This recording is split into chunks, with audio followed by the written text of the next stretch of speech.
Hello, welcome back to the summer series. What a Wednesday we've got in store for you. Not often to say that happy Wednesday, but today we've got a couple of firsts. We have our speaker dialing in from a holiday in Greece, where her family is. In fact, actually delaying family dinner, so not very popular because of us. So we're about to say lots of thank yous to her. And we've also got a live gig coming direct to you from Intermode straight after our session. They performed during Workapalooza, our launch concert. They're backed by popular demand. And we're going to be doing a concert every Wednesday hereafter until the summer series. Life's just too stressful at the moment, so we think you deserve a bit of respite, whether it's 9 a.m. in San Francisco or 5 o'clock in London or anywhere between or outside of that.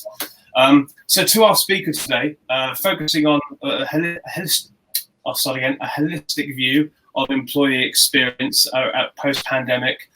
And her name is Katerina Psychopaida. She is the lead of experience and engagement at Mercer UK, a business psychologist, which I love. I think understanding human behaviour is fundamental to understanding engagement in our people at work.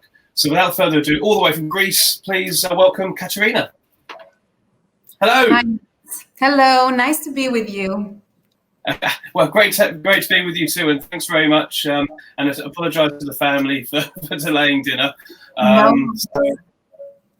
So look, without further ado, we're going to let you take us through your views on employee experience and the research you've been doing, and we'll come back and have questions later. That's great. Thank you very much, Matt. I will start sharing my screen, so hopefully you can see this now. Hi, everyone. I'm really excited to be with you today. Thank you for tuning in. I'm speaking to you from sunny and warm Eretria, which is a 50-minute drive away from Athens. And what I will focus on today, as Matt said before, is a holistic point of view around how employee experience will be like in the new shape of work. And when we say in the new shape of work, we mean, post this disruption, post COVID-19, post the pandemic, how are things going to be changing? What does this mean for HR, for leaders? And what do we think is important to focus everyone's attention on? My background is in occupational psychology, so I will be taking the point of view of the employee at the center of everything. So hopefully you'll find some insights in the next sort of 20-25 minutes. I'll start with a little bit of the context. And I work for Mercer. Mercer is a global HR consultancy focusing on the career, health, and wealth of employees, making employees brighter futures every day. And we run a lot of surveys, we run a lot of research. And throughout the pandemic, we really opened up our public research to really understand what employees, but also employers are thinking and are going throughout the pandemic. And it was obvious to us that the pandemic has had a very profound impact on organizations. So on the left-hand side of the screen, you can see some pieces of insights from the Mercer COVID survey, which is actually live even right now. We are continuously collecting data. I pulled in this today for you. So far, we've seen that 75% of the HR colleagues that took the survey told us that they really estimate a moderate to high impact that COVID-19 will have on the overall financial performance for 2020, a really high percentage of financial disruption. 91% see a moderate to negative impact of COVID-19 on company workforce productivity year to date.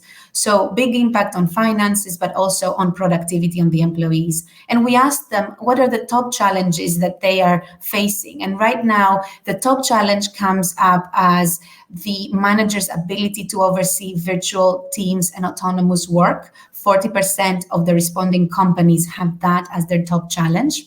And the second most important challenge is with 37% of organizations worrying about employees experiencing mental health issues on account of the social isolation, as well as the economic anxiety that the pandemic is creating. So really key concerns for organizations. And from the recent Fortune 500 survey, I found it very interesting that CEOs have similar concerns.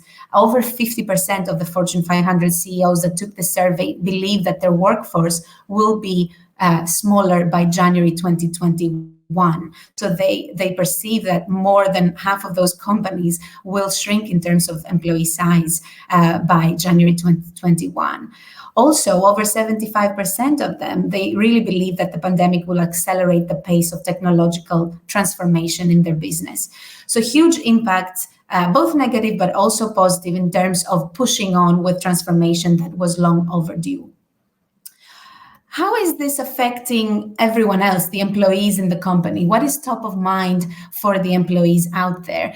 We also opened the communication streams with employees around the world, and we used different methodologies. We didn't use surveys for them. We used digital focus groups because we wanted to get the sentiment.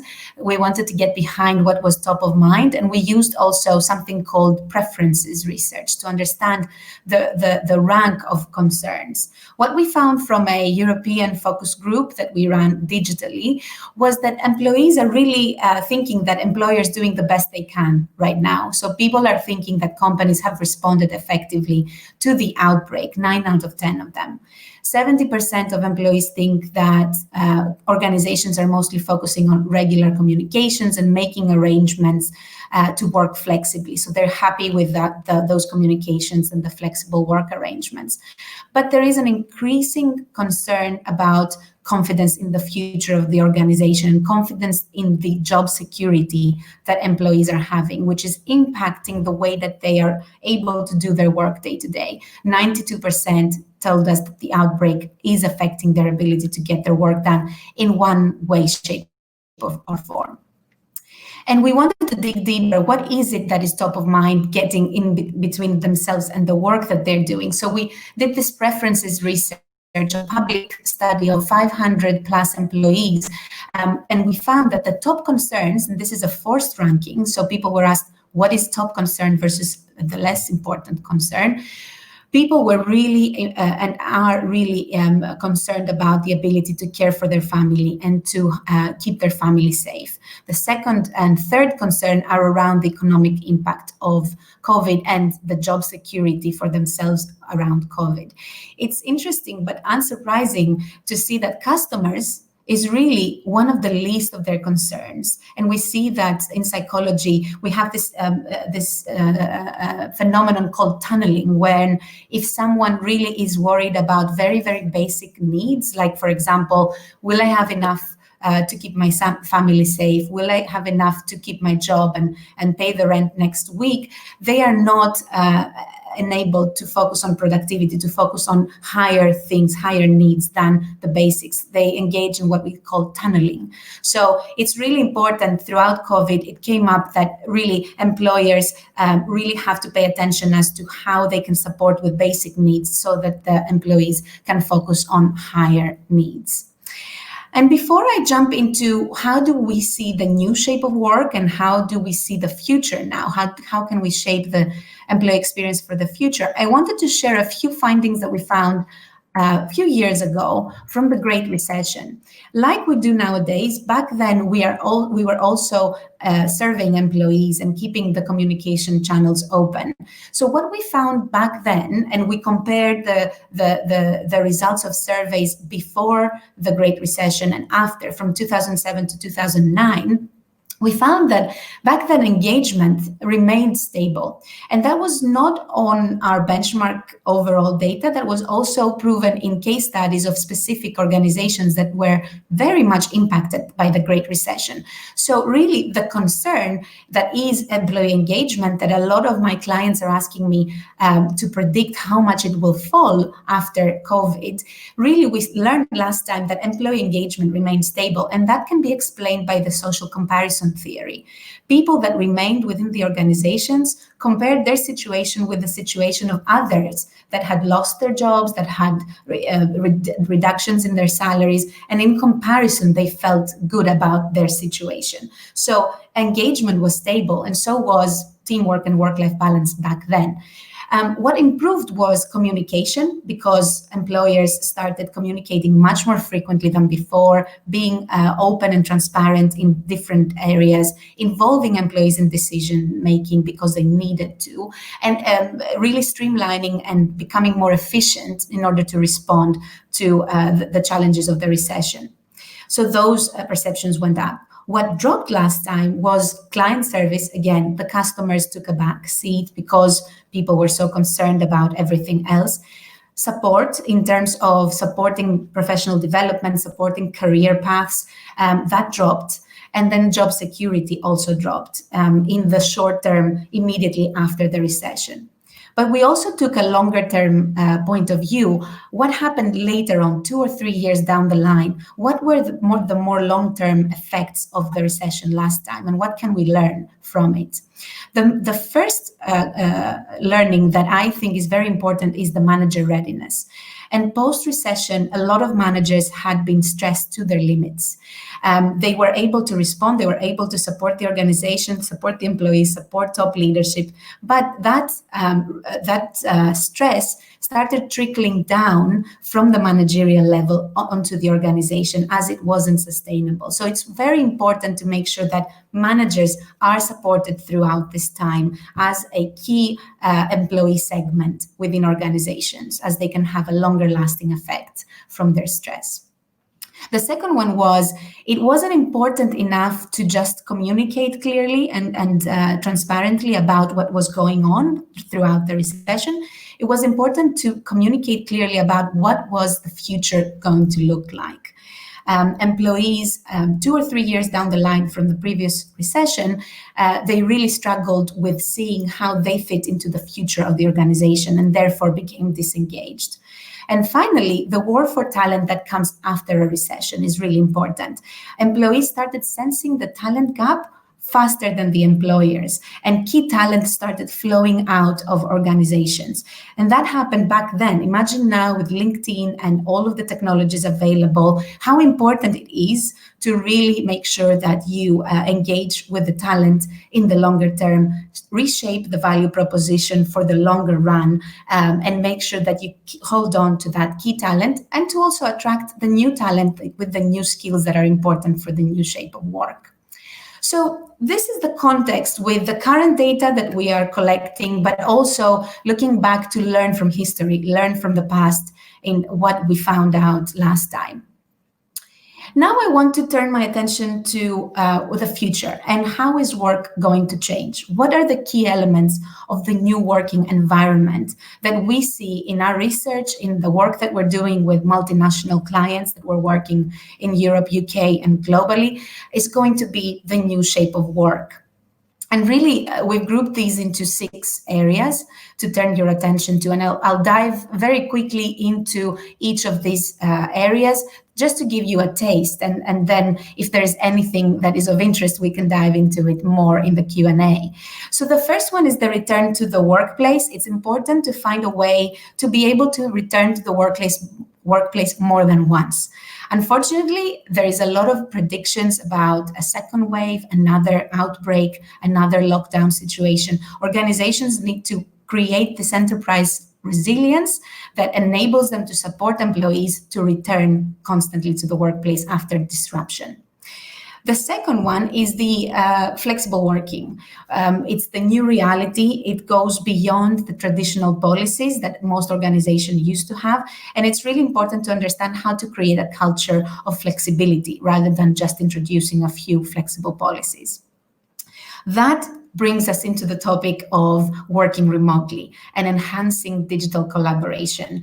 Most of my clients are asking me right now, how do I manage remote-based employees? How do I manage digital working? What do my managers need to do? What do I need to put in place in order to make sure that we protect productivity, we protect creativity and innovation and connectivity?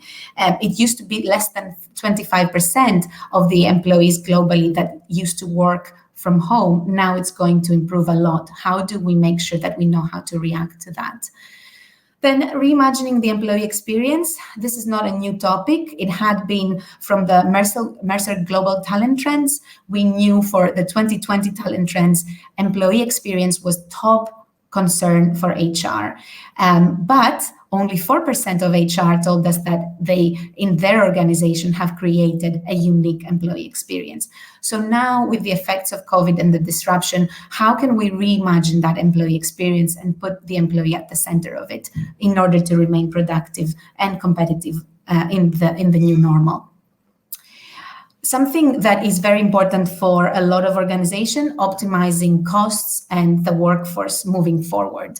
Everyone is being pressured to cut costs, but how do you do that in a way that you don't decrease morale, that you don't decrease employee engagement? And finally, a focus on a holistic employee well-being. What are the aspects of well-being that have become much more prominent now after the COVID-19 experience? So the first one is the return to the workplace. And as I said before, it's important to design a way that your organization can become resilient. So you can do this if needed, hopefully not, but if needed, probably multiple times.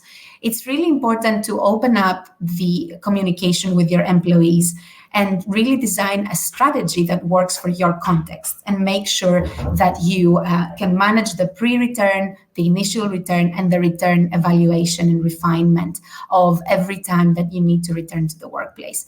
Make sure that you ask your employees, do they have everything that they need to be ready to return? What are their concerns? Ask them in ways that give you very agile, very insightful feedback. Make sure that you take that on board in order to plan accordingly, and then do that at every single stage of the process.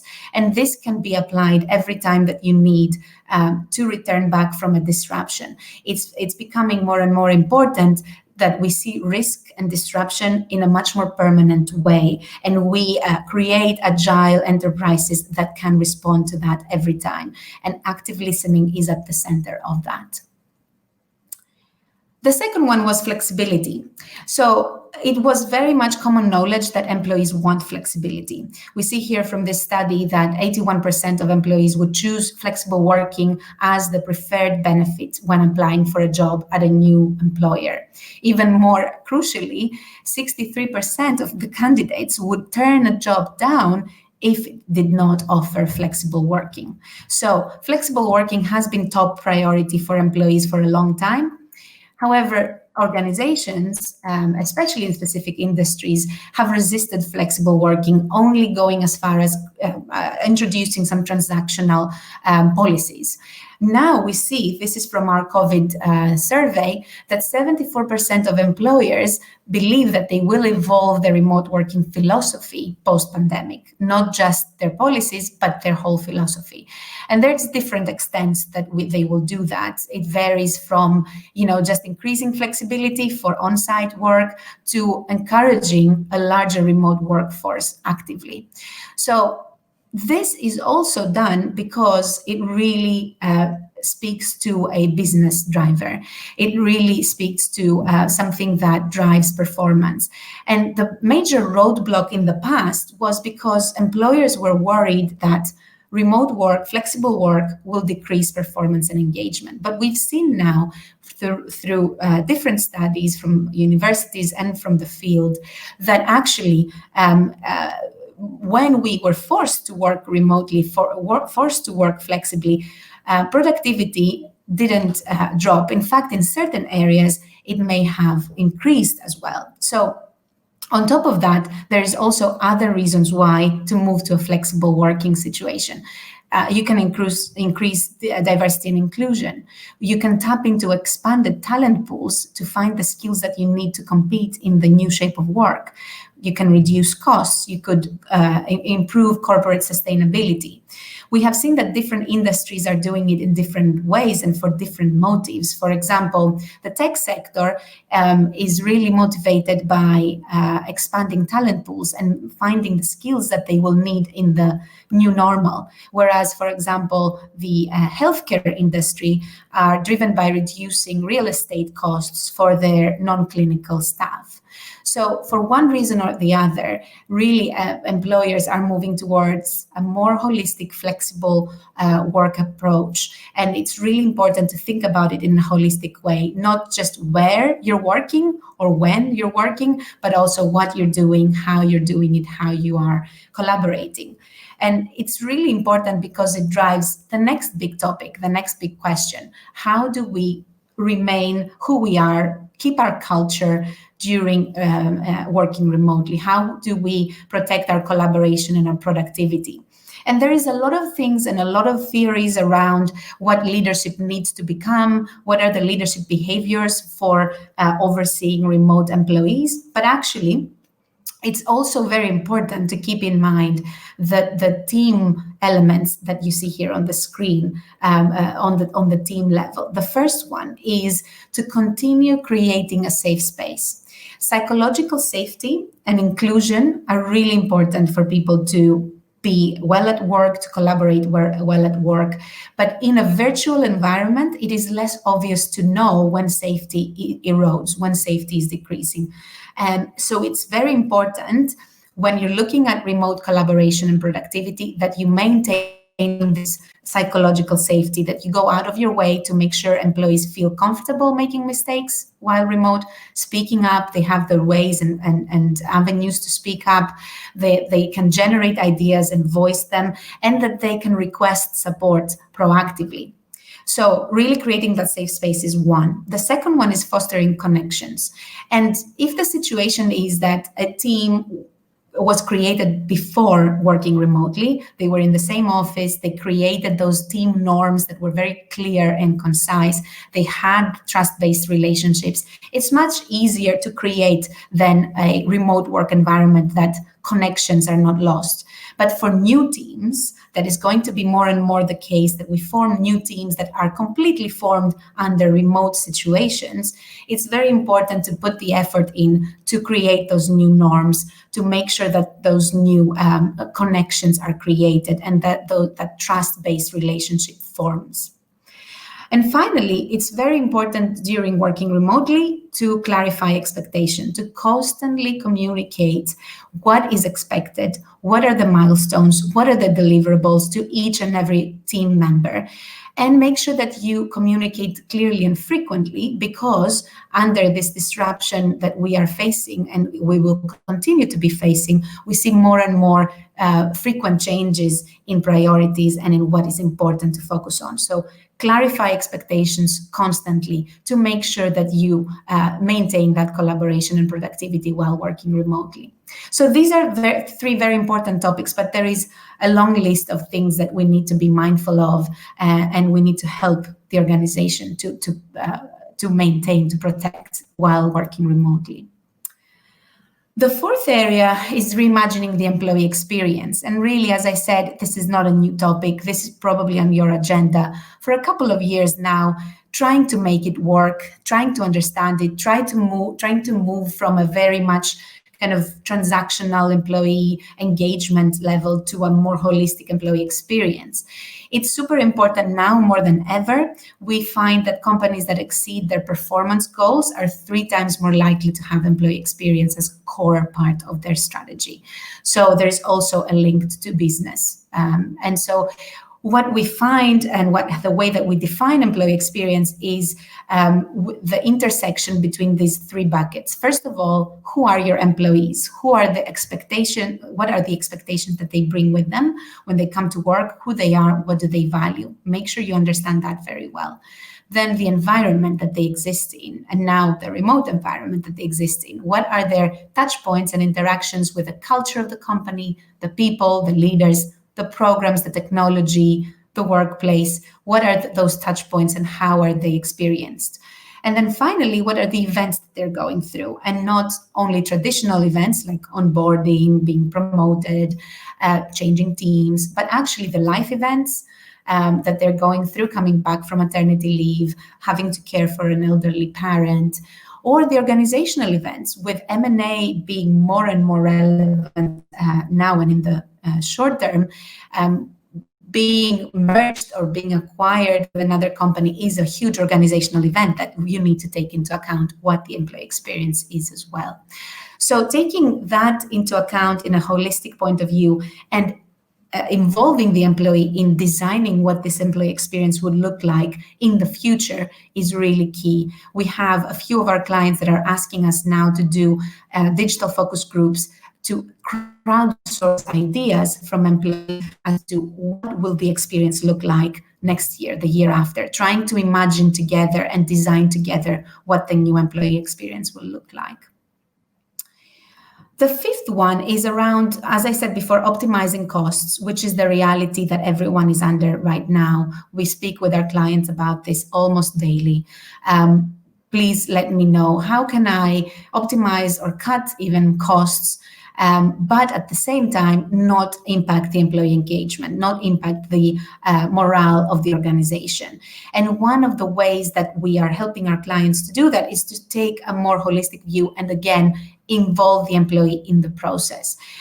What you see here is the outcome of a preferences research, whereby we ask employees to come into the employer's shoes and say to the employer, if I had to make a tough choice, because I cannot choose everything, I cannot have everything, what would I choose more over other elements of the employee value proposition or the total rewards or my benefits? Help me make the choices that would not disengage you.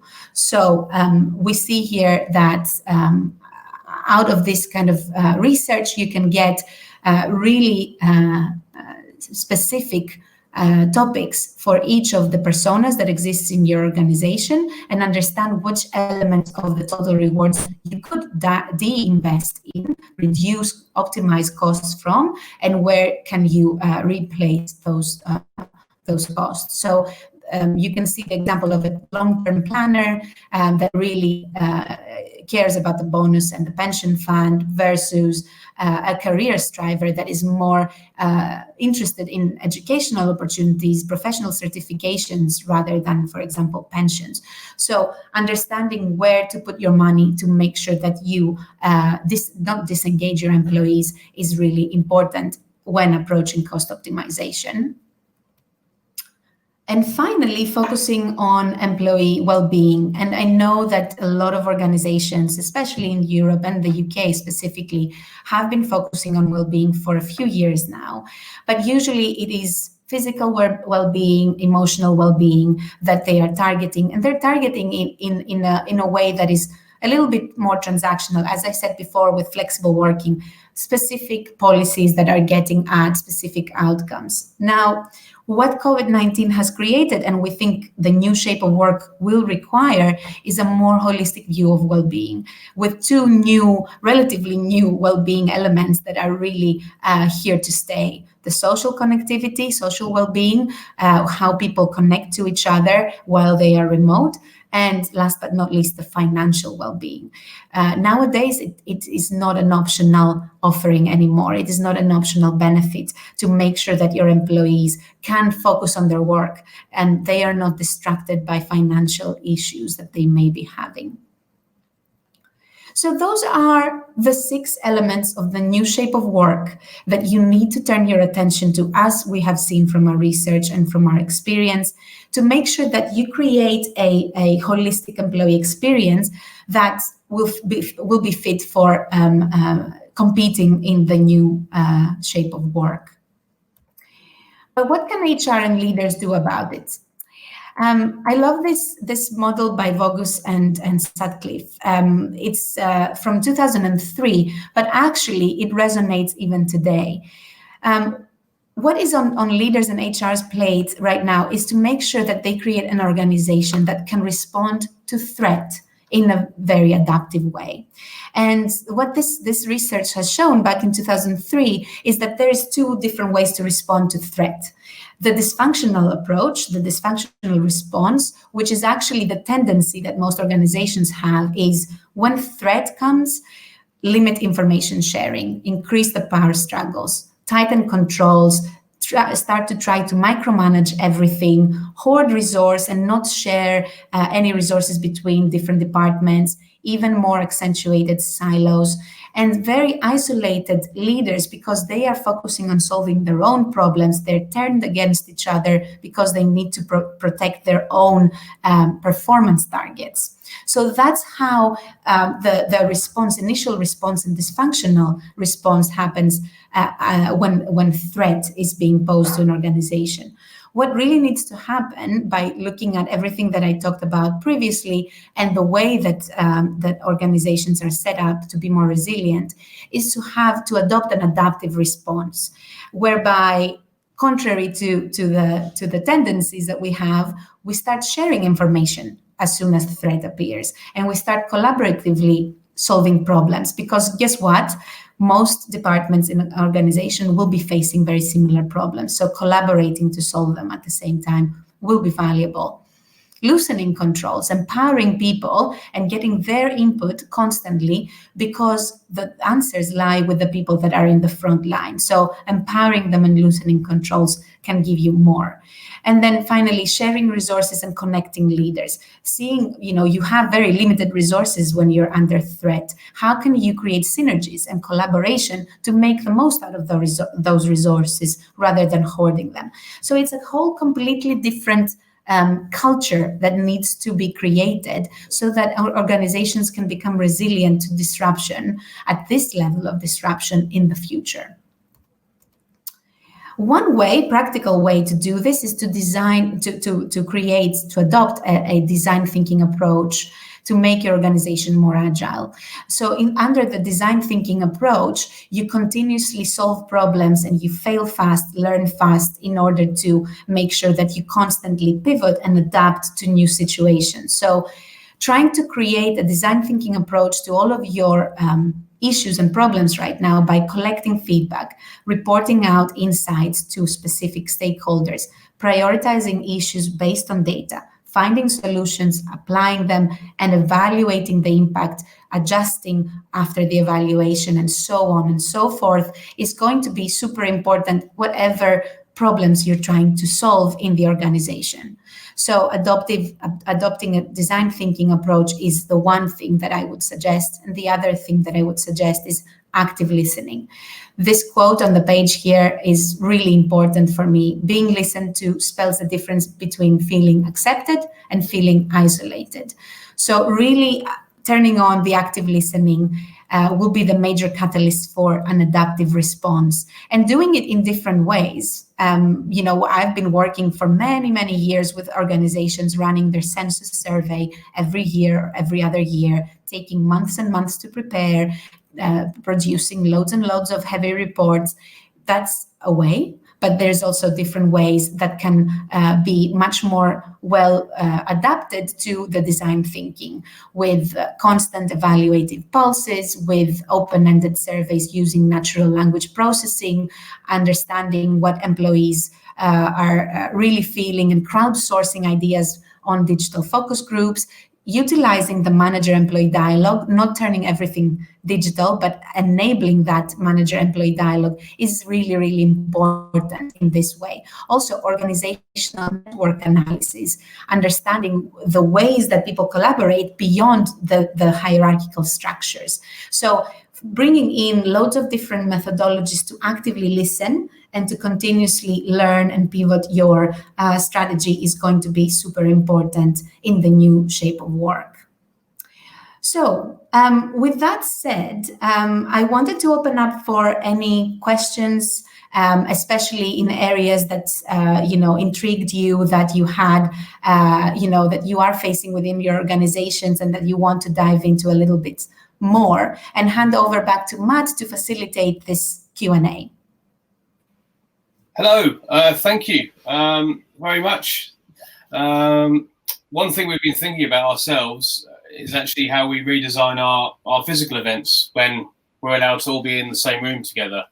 We always try and keep our day events quite short, 20-minute sessions, but I now think we need to reimagine it again, because there was so much information there that blew my mind. I loved it. And I don't think I could then spend 5 more hours listening to that much information. It was fantastic. There's so much I want to cover off. If other people do have questions, please write them in the comments. So many places to start. So the 50% of Fortune CEOs said that they think their workforce will be smaller in 2021. How many of those do you think are actually communicating that belief to their people right now, and should they be communicating that if that's what they believe will happen? That's a super important question, and you phrase it very elegantly, but I have been asked many times, how do I communicate more when my message is so difficult, or when I don't even know what my message is as a leader? And what we have seen is the main change in the leadership approach and in the leadership behaviors right now is that leaders need to approach their followers, their employees, in a very much authentic way, and not feel that they have to have the answers to questions always. Make sure that they communicate what they believe might happen, and make sure to communicate how they feel about it very authentically, and how they will be trying to work towards the specific goals, and not feel that they have to approach conversations with them being kind of the ego that they used to have before. Right. Really bringing it down to kind of sharing whatever they have. And we saw that 9 out of 10 of the employees really cut some slack to their employers, and they're saying they're doing everything that they can to help us during this situation. So there is this trust that is becoming more and more prevalent in the workplace, that leadership has to continue working with, so that they can become a lot more authentic in the future. I think building the trust is a key thing, and you don't want to lose that once it's being built. Trust is another area I want to get onto, but around the other angle. 75% of CEOs, you said right at the beginning, are going to see the acceleration of technology and its usage. What likelihood of that percentage do you think will also come with trust in that technology and their people? You know, we've started seeing the whole keystroke monitoring, and just wondering if you actually think the technology, we'd accept that it's going to change, but will the trust be there from leadership too? Yeah, another very good question. And to be honest, unfortunately, I thought actually that it's going to still remain there across the board. I have to say that I've been seeing already signs that that's going to really depend again on the company culture. Yeah. I think there is some cultures that will embrace the change, will say, okay, we've made such a huge step towards creating more trust, towards creating, a better digital transformation, and continue. And there is certain cultures in more traditional organizations that will see this as a parenthesis, and just again hold on to some policies just to say, to tick the box that they are more trusting or that they are more flexible. But actually, I doubt that those would be the winning cultures. I doubt that those would be the cultures that will survive longer term. And that kind of leads me on to something that really excited me, actually. You always hear with regards to economics and the customer side, the market demands something, and that's where businesses move. It feels like with regards to the flexibility is the number one benefit. If it's what's the word? It's fake flexibility, and it's not real. Maybe the labour market's moving and demanding of employers now that actually, if it's not honest and true flexibility and you're trusting me, then bye-bye, I'm not going to work for you. And maybe actually all of a sudden this pandemic's flipped the power to the people, sounding, nicking another phrase, but that's quite exciting actually. I certainly hope so, Matt. I certainly hope so. And maybe it's not for the short term, because, we've all seen the news every day of how many people are losing their jobs, and in the short term, maybe not. But as we learned from the Great Recession, really the first ones to understand that the market is opening up are the employees. And so if you want, as an employer, to safeguard your key talent longer term, you really need to think more sustainably as an employer. And it becomes something that we talk about with our clients every day. ESG has become a super important point. And it's not just about ticking the box of caring for the environment, caring for the employee, caring for the society, but it becomes really a very key strategic point that employers need to address. And then two more observations, if you allow me, and then we'll see if any other questions have come in. Just one observation, really. I love the dysfunctional response and the adaptive response. And I just think that maybe if you look at the traits of an adaptive response, that's just how an organization should run.